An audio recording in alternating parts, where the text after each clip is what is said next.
warahmatullahi wabarakatuh. Alhamdulillahirabbil alamin.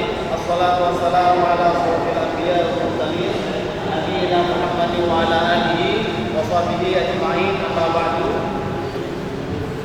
Bapak-bapak, ibu-ibu, jamaah salat zuhur rahimakumullah. Alhamdulillah kita bisa kembali berkumpul di tempat yang barakah ini.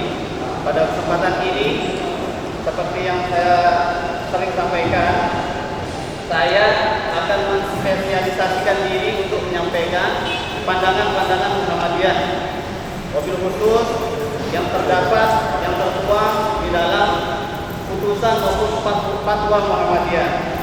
Karena begitu banyak pandangan-pandangan Muhammadiyah yang sudah termuat, baik itu dalam putusan itu saja itu sudah sampai pada jilid 3, tebalnya itu setebal sampai sekitar 1000-an halaman. Jilid 3-nya, belum jilid 2, jilid 1 yang paling kecil. Belum lagi kita berbicara fatwa Tarjih Muhammadiyah yang sudah terjilid di dalam tanya jawab agama. Sampai sekarang mungkin sudah persiapan mau jilid 8. Ya, berarti sekitar sekian persoalan yang sudah dibahas di dalam fatwa itu. Nah, ini secara bertahap-tahap melalui tempat ini, saya secara pribadi mudah nanti yang lain juga bisa berbagi untuk menyampaikan ini. Ingin menyampaikan bagian-bagian kecil agar secara bertahap kita bisa memahami, menyerap, dan mudah-mudahan dapat mengamalkan pandangan-pandangan Muhammadiyah, wabil khusus yang tertuang di dalam fatwa Tarjih Muhammadiyah yang kita sebut dalam bahasa Arab atau lebih keren, lebih Arabis, ya, Al-Majmu'ul Fatawa lil Muhammadiyah, ya, Al-Majmu'ul Fatawa lil Muhammadiyah. Ya. Sehingga nanti kalau ada persoalan-persoalan jangan dulu merujuk ke yang lain-lain, merujuknya terlebih dahulu ke fatwa Tarjih Muhammadiyah kalau ada pertanyaan-pertanyaan yang terjadi di sekitar kita. Nah, yang pada kesempatan yang singkat ini saya ingin menyampaikan topik persoalan yang sudah sangat familiar sebenarnya bagi kita semua, apalagi di kampung-kampung. Dan di kampung ini menjadi sesuatu yang sensitif persoalan ini. Tapi ini perlu diketahui, perlu pahami agar kita punya ilmunya. Meski kita mengamalkan, tapi juga kita mengetahui agar ke depan kita bisa mewaspadai bagaimana bersikap dengan masyarakat. Yaitu persoalan yang saya sebut tadi sensitif itu persoalan tahlil. Mungkin secara praktik kita jarang mengikuti itu. Pertama jarangnya karena mungkin di BTN jarang orang bisa tahlilan, dan juga kedua karena mungkin malas mengikuti doa. Ya, tapi secara ilmiah ya kita ingin sampaikan mengapa persoalan tahlil atau tahlilan ini menjadi persoalan yang cukup krusial di Muhammadiyah.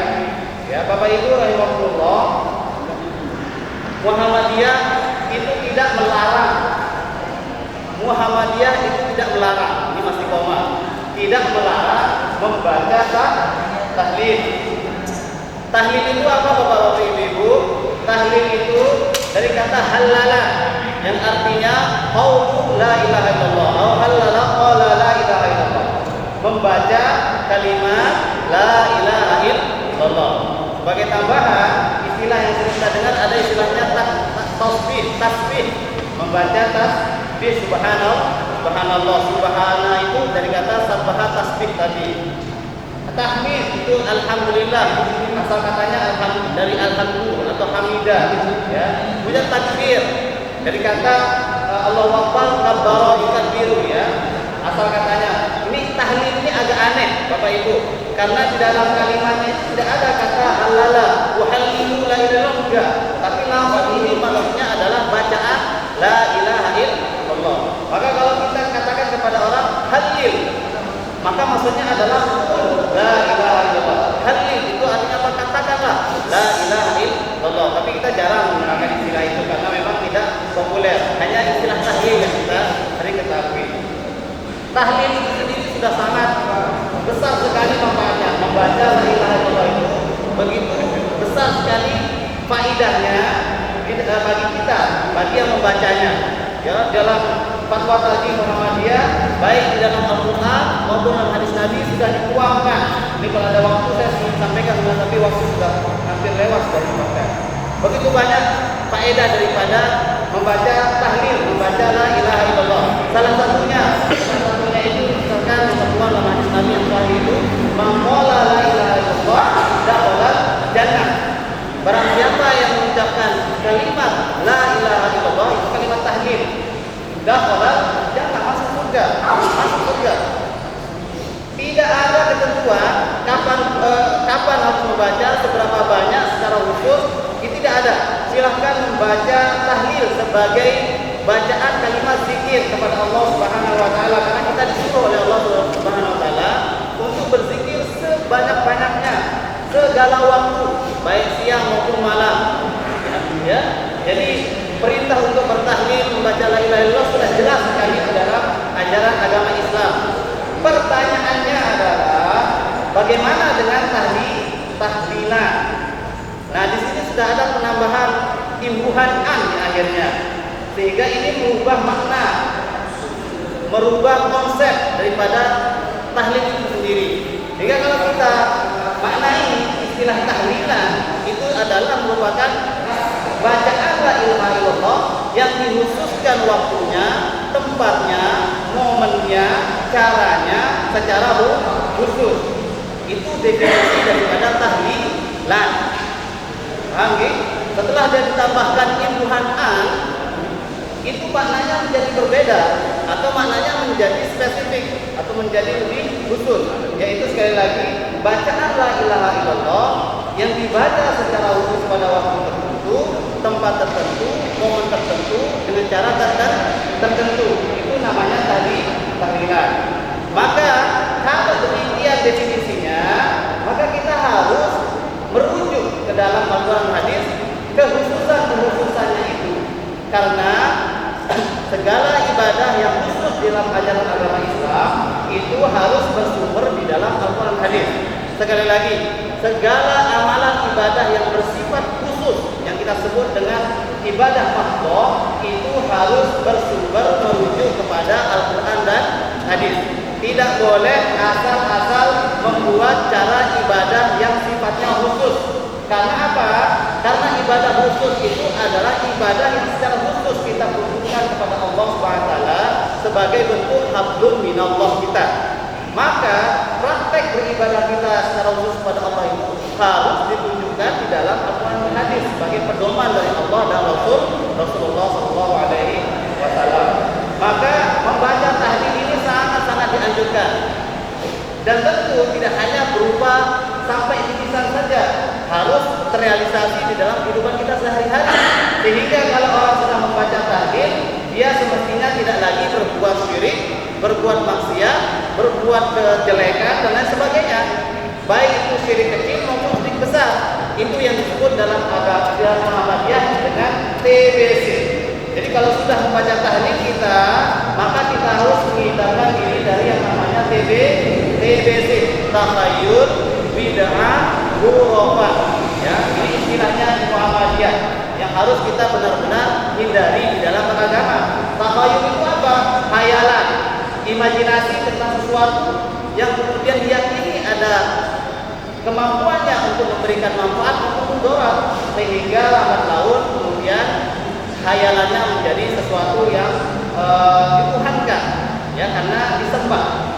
Bid'ah itu apa? Sesuatu yang baru di dalam urusan agama Islam yang tidak ada dasarnya di dalam Al-Quran maupun hadis di dalam masalah-masalah usul ibadah usul. Khurafat itu apa? Mitologi, mitos, legenda, cerita-cerita tentang sosok figur tertentu yang diyakini pula ada kemampuannya memberikan manfaat maupun mudarat. Contohnya khurafat itu seperti Nyi Roro Kidul. Kalau di Lombok mungkin Nyale Putri Nyale. Itu termasuk ke dalam khurafat, mitologi yang harus dijauhi agar tidak menjadi keyakinan bahwa itu benar adanya dan dapat memberikan manfaat mudarat, karena itu akan bertentangan dengan keyakinan ketauhidan dalam ajaran agama Islam. Tahayul itu seperti apa contohnya? Seperti kalau di Lombok ini ada bakit, tahu bakit berak ya? ketemu pergi ke sawah, ke pantai, kemana saja, lalu pulang-pulang sakit. Tadi dia sudah ketemu katanya, ketemu sama pakai berat, ketemuan sama pakai berat maksudnya. Akhirnya dia sakit. Ini keyakinan yang menyebabkan dia sakit dari pakai berat ini adalah sebuah kesyirikan. Ya, ini namanya tahayul yang kemudian yang bertentangan yang menyimpang dari ajaran agama Islam. Dan inilah efek yang mestinya harus dihindari ketika kita selalu membaca la ilaha illallah. Sehingga oleh karena itu sekali lagi yang dilarang oleh Muhammadiyah itu adalah bukan membaca tahlilnya, tetapi membaca tahlil atau la ilaha illallah yang dirangkai dengan keyakinan-keyakinan yang tidak ada di dalam tuntunan ajaran agama Islam. Hal ini sebagaimana orang Yahudi dulu, Bapak Ibu, sedikit saya tambahkan, orang Yahudi dulu pernah meminta kepada Nabi agar bagaimana dia bisa merayakan kebiasaan beribadah ritual ibadahnya di hari Sabtu. Ya, lalu Nabi SAW menemunya dan turunlah ayat yang berbunyi, ya ayyuhalladzina amanu dkhulu fis-silmi kafah wala tattabi'u khutuwatis syaitan innahu lakum aduwwun mubin. Wahai orang-orang yang beriman, masuklah kalian ke dalam ajaran agama Islam secara menyeluruh. Jadi jangan lagi mencampur adukkan ajaran agama Islam dengan keyakinan-keyakinan di luar dari Islam. Apalagi yang jelas-jelas kita ketahui itu misalkan tradisi yang bercampur baur dengan keyakinan agama Hindu. Seperti apa misalkan 7 bulanan kelahiran, 7 bulan kehamilan. Ya, sering di masyarakat merayakan 7 bulan kehamilan seorang ibu. Ini adalah bagian daripada yang namanya sinkretisme, percampuran keyakinan ajaran agama Islam dan Hindu, dan ini tidak boleh. Yang dilarang tadi dalam ajaran agama, dalam Al-Quran tadi. Ya, dan yang lain-lain seperti 9 hari kematian, 3 hari, 9 hari, dan sebagainya yang sering barangkali Bapak Ibu pernah ikuti ya acara-acaranya itu. Wallahu